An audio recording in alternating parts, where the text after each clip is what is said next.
and what we do and why we do it and all that stuff. All right, that sounds great. How are you holding up? Oh, I'm hanging in there. Hanging in there, ready to start hour 15 here, I think. How much Is that all? Have you drank, Keith? How Say much that again? coffee have you drank?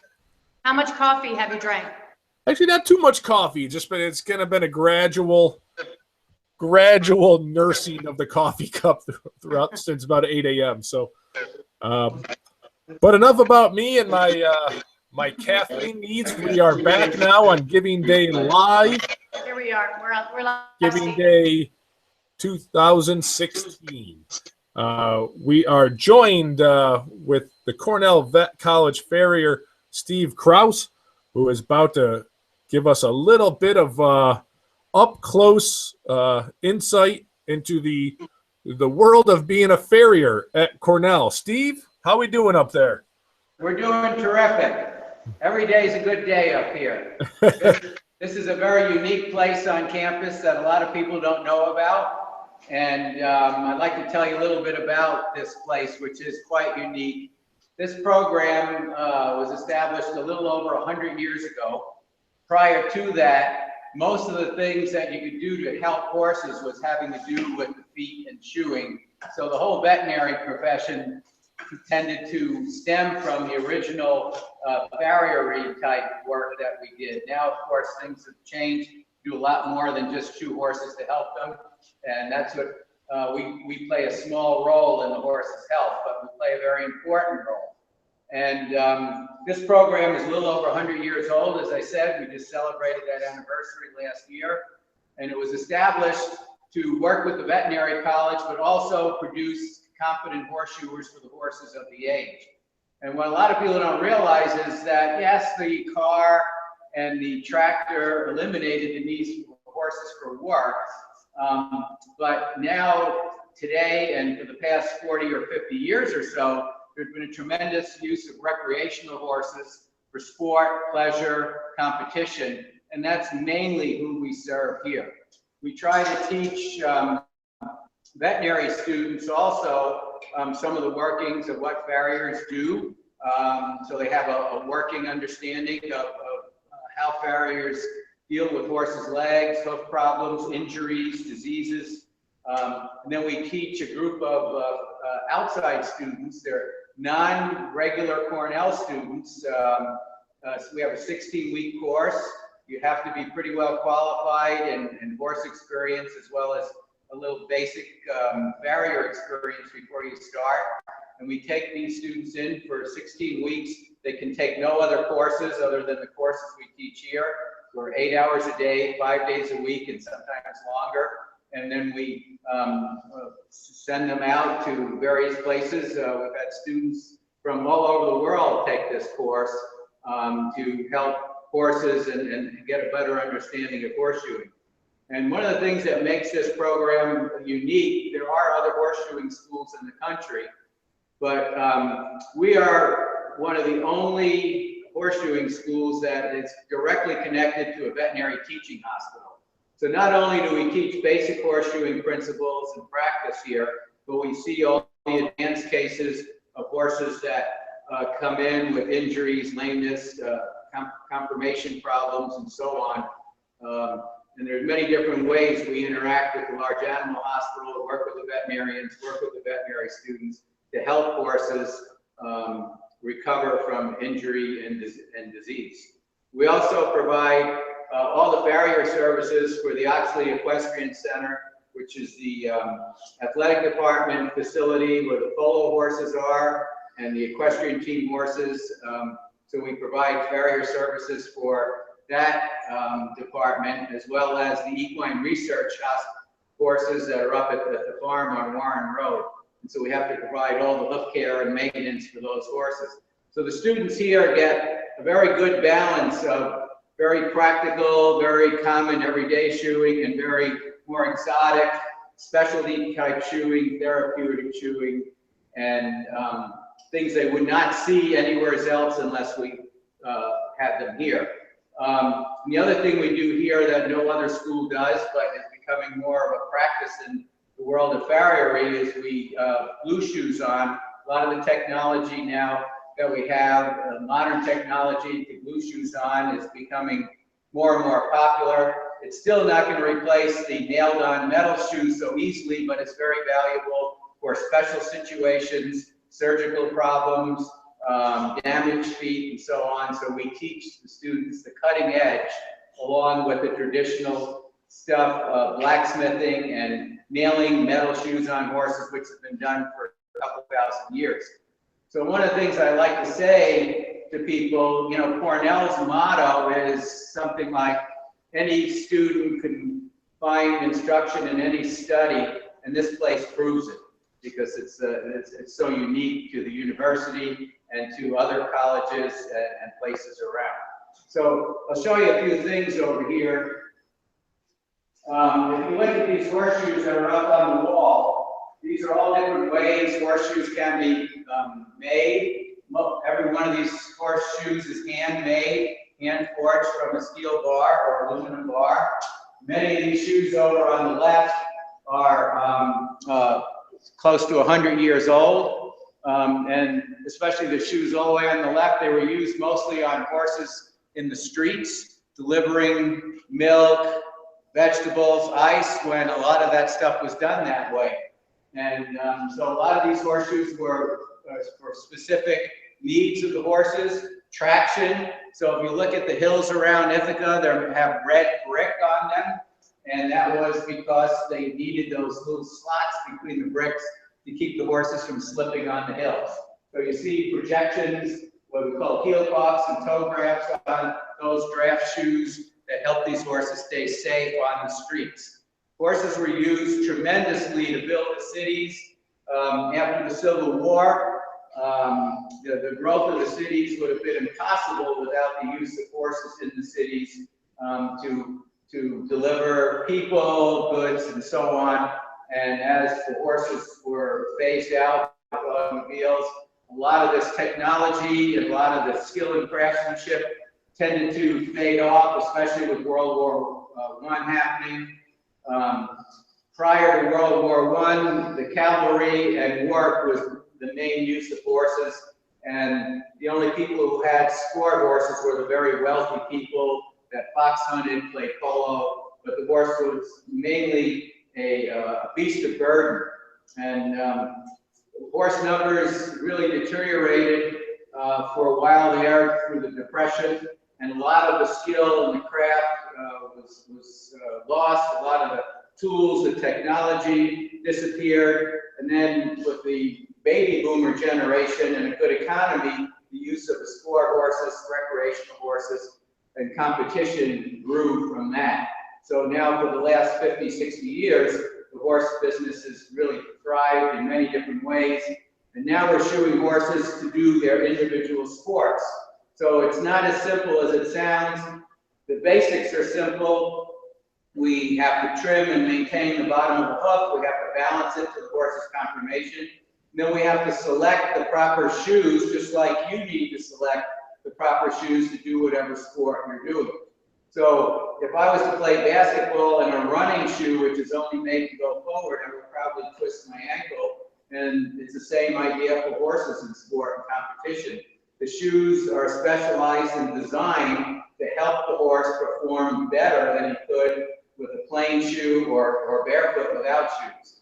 And that's the other thing that people quite often ask, why do horses need shoes at all? Well, some horses don't. Most horses are not shod. There's 9 million horses in this country, and probably about only 2 million, give or take, are shod regularly. So horses are shod to help them do their jobs, to help them do their sports, their work, and also help them with any foot or conformation problems that they may have. So that's the reason why we do that, and it's very important on how to do it properly and appropriately for all these horses. So if you have any questions about any of that stuff, I guess not. So we'll walk around. No, we're good, Steve. Sorry, I muted my mic. I think you got it under control. I have nothing to add. This is good stuff. Okay, all right. So if you look around the shop here, there's other types of shoes. They're a little bit smaller than the ones that I showed you earlier. And those are for horses that were dealing basically for just moving people as harness horses. So you know what a standardbred racehorse is. So that type of racehorse developed from horses being used to go to town. So if you want to come from Trumansburg to Ithaca and want to get there in a reasonable amount of time, you want a horse that can really trot fast. So every little town like Ithaca had a harness track, and where horses were bred for racing and for competition, but also to sell to people who wanted a horse that could, you know, get down the road fast. So shoeing of road horses was very important, and those shoes up there were different shoes to correct motion problems as well as lameness problems with these types of horses that were in pretty hard work. Every student that comes here has a foraging station, and we don't use coal anymore. We have gas forges. So we have 6 anvils in here and 6 forges, and the students get to practice their foraging skills. One of the things that we still teach here is how to make a horseshoe from a straight bar of steel. And so we can have steel in different sizes, different widths and thicknesses that we use to teach the method of forming shoes. There's still a lot of really good shoes on the market, so we teach the students how to do this so they have a deeper understanding on how to use the manufactured shoes, but also that they could fabricate anything that they need to do that's not available, or how to modify shoes. So horseshoe is not all that simple. It starts off as a straight bar. We have to form it to the shape of the foot. We sometimes modify different things to it, add things to it. Punching the nail holes in the right location is very important. The hoof is not a block of wood.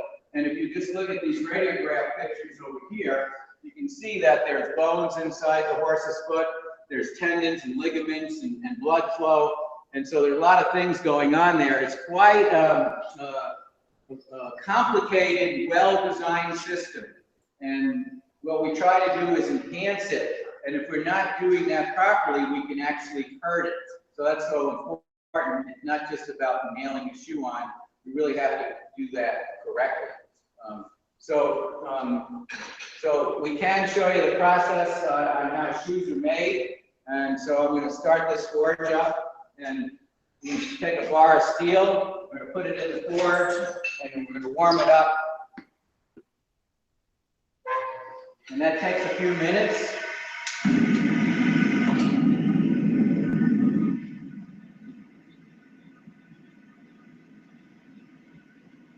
So that'll heat up, and we can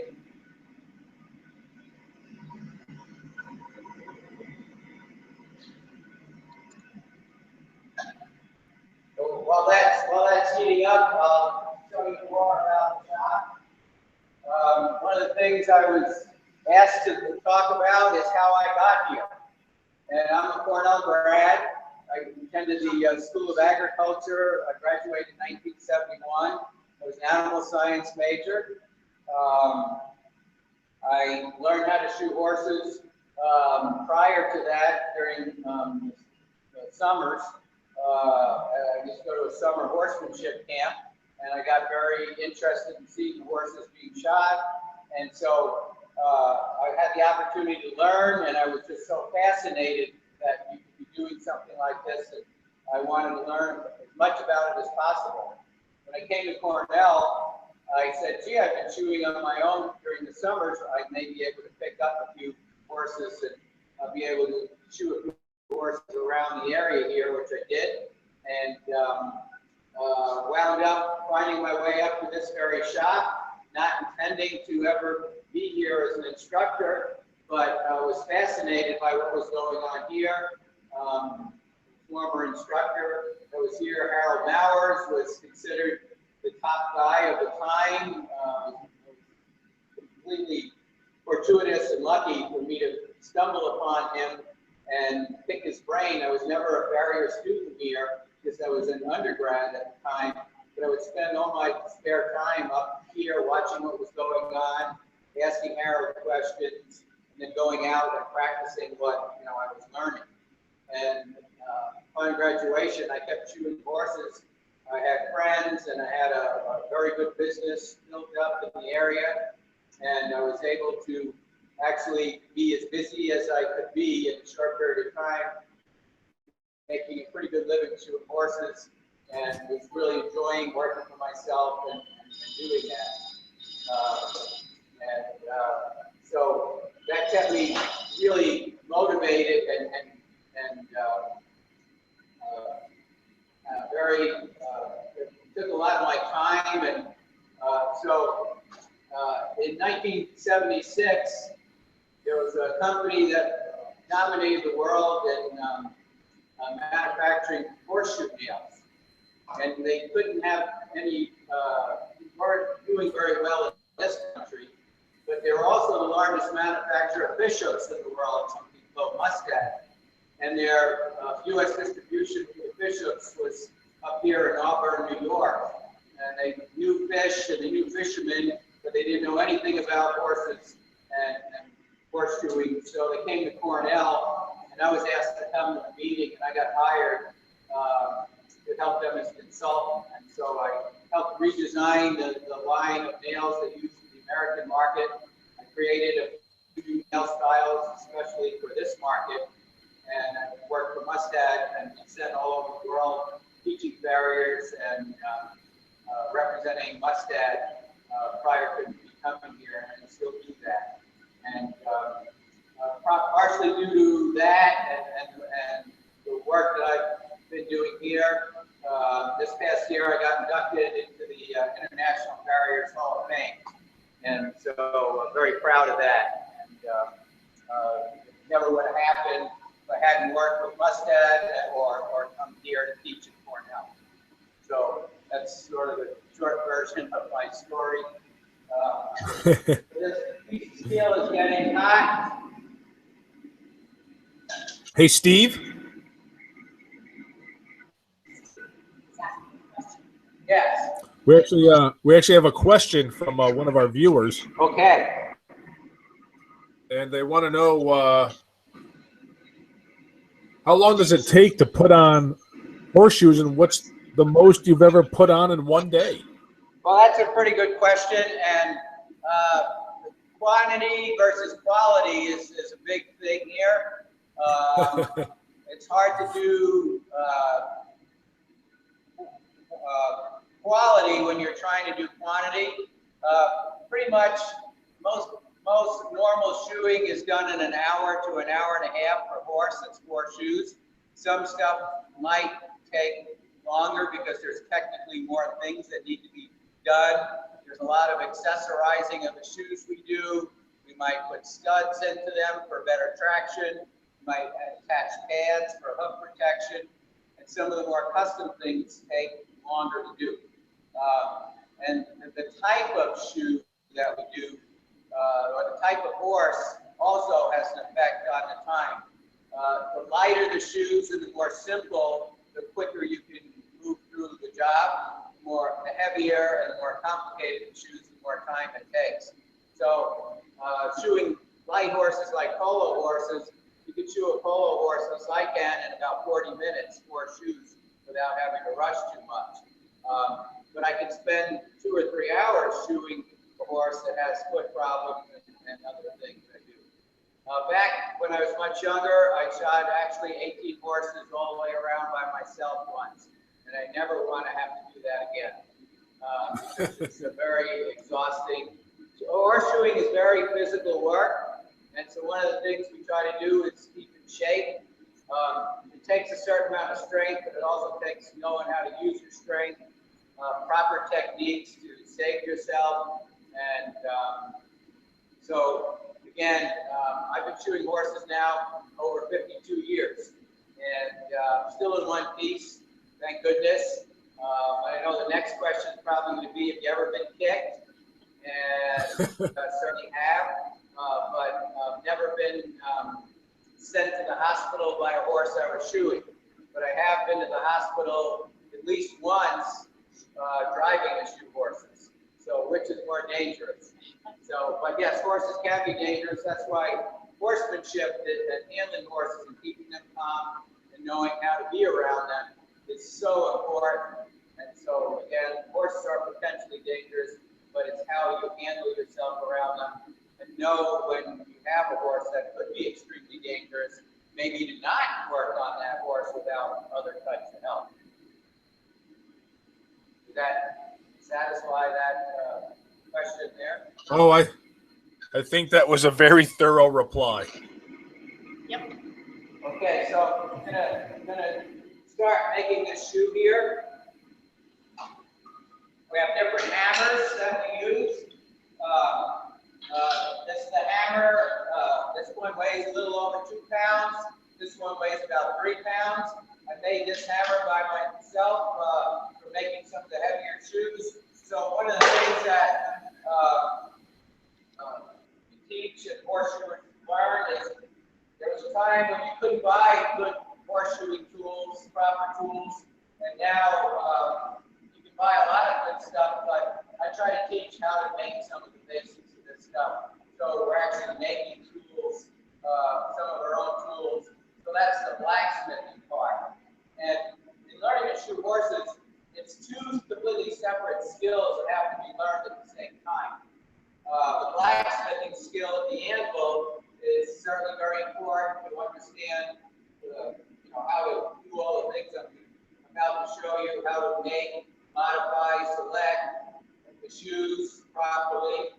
And then the other skill is the skill of the horse, and that's knowing the anatomy, physiology, the conformation, knowing what the horse is used for, knowing how to handle the horse, knowing all the variations of uses of horses, different breeds, different sports, and so on. So that's the horsemanship part of it, which is completely separate than this blacksmithing part of it. So both skills have to be brought up together. If one skill is very strong and the other is weak, it doesn't work, or the other way around. We have to be able to do these things in a very balanced, effective way. Notice I'm wearing safety glasses. We're all about safety here. Everything we do is potentially dangerous. We only get 2 eyes, so there's bits of metal that can come off and injure the eye. A piece breaks off the hammer, those kind of things. So we always worry about our eyes. I don't worry about my head. That's pretty hard. I banged it into this the other day, and it's like, okay, no big deal. But my eyes might be the most important.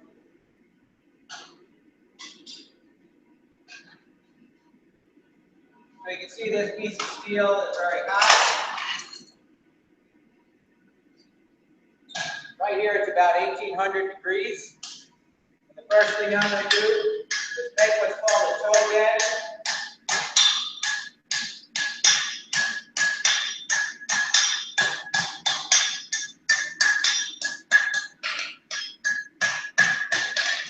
We want to keep our steel straight. Now, it's room temperature at about 50 degrees a second. So I have to work fast and accurately.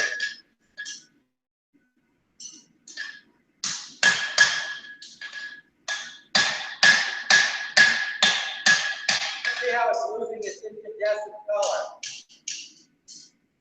And quite often we make shoes in pairs. So while one is being worked on, the other is repeating. But we're only just going to make one at a time right here.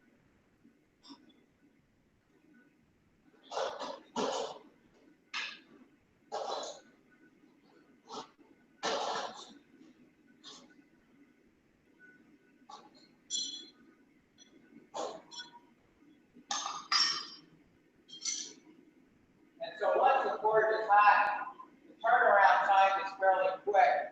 And that's why we want to keep everything moving when we're making these shoes. So we're making these shoes in pairs, and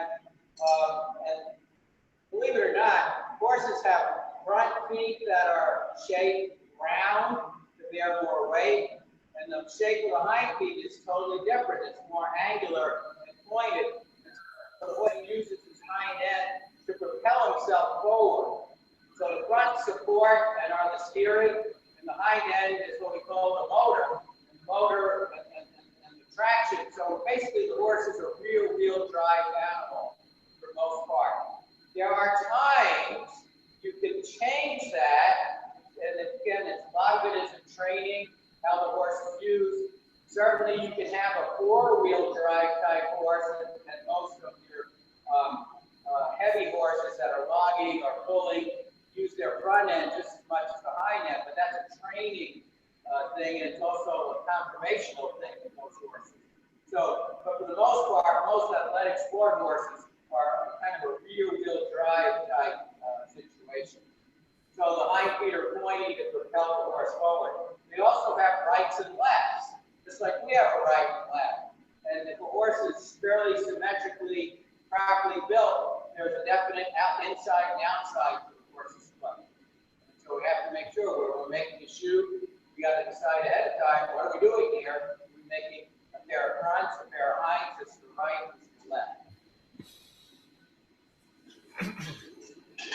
Now our piece of steel is nice and warm again. I did a little bit of pre-finishing of these steels, so we tend to work these steels to have a special angle to them so that it fits on the horse's foot properly.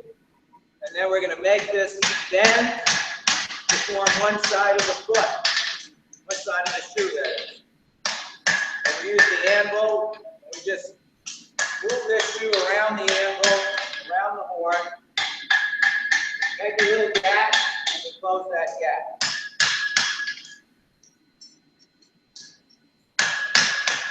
Now make the other side. So there are many, many different variations in these shoes. If I have a horse that has a flexor tendon tear, I make this shoe to hold that up and back. So that's going to go on the foot like that and lift the horse up for a rear leg. If I have a horse that has a condition that's known as laminitis, I made this shoe out of aluminum. It's much lighter, and this supports the bony column that's coming down like this. So again, there's different reasons why we do these things. If I have a horse that needs more support behind the foot, I've got this is called an egg bar shoe because it's in the shape of an egg. So this would extend behind the foot. So it would look like something like this on this specimen, and this also has what's called a frog support pad is attached to it. Just another variation. So horseshoes do more than protect the foot. They help support the bony column. They help support the leg. If we are going to shoe a horse for Ithaca winters, then we have shoes with studs and anti-snowball pads. Now the snow would normally build up in there because the warmth of the foot would melt the snow against the steel, and then it would refreeze and make a snowball. And with this pad, this rim pad here, it keeps the snow from coming out. And the studs have carbide centers. They provide traction. Steve, I think we're going to have to bring this to a close. Okay. But just finish the shoe, and or I could just make one quick turn. Sure, finish it off.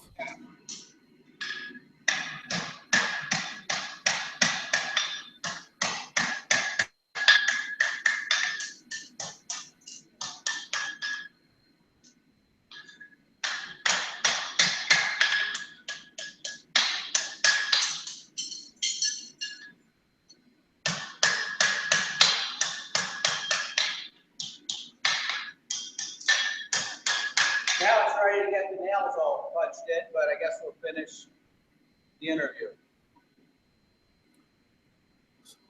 Steve, I have to say I love Giving Day because it always brings a side of Cornell that I've never seen before, and this has been extremely informative and enlightening. And I just have one quick question before we wrap up. The students that kind of come through your shop, do you kind of maintain communication with them once they become alumni? It just seems like a really unique experience where people would stay in touch. Yes, it's like having a whole new family. because I hear from them all the time. Sometimes they check in to see how I'm doing. Sometimes they visit if they're coming through, or more often than not, it's, hey, Steve, look at these pictures. I have this horse. I'm not sure what to do. Or sometimes it's like, hey, I really did well with this job. Look at this job that I did. I really learned a lot, and that helped me, be successful.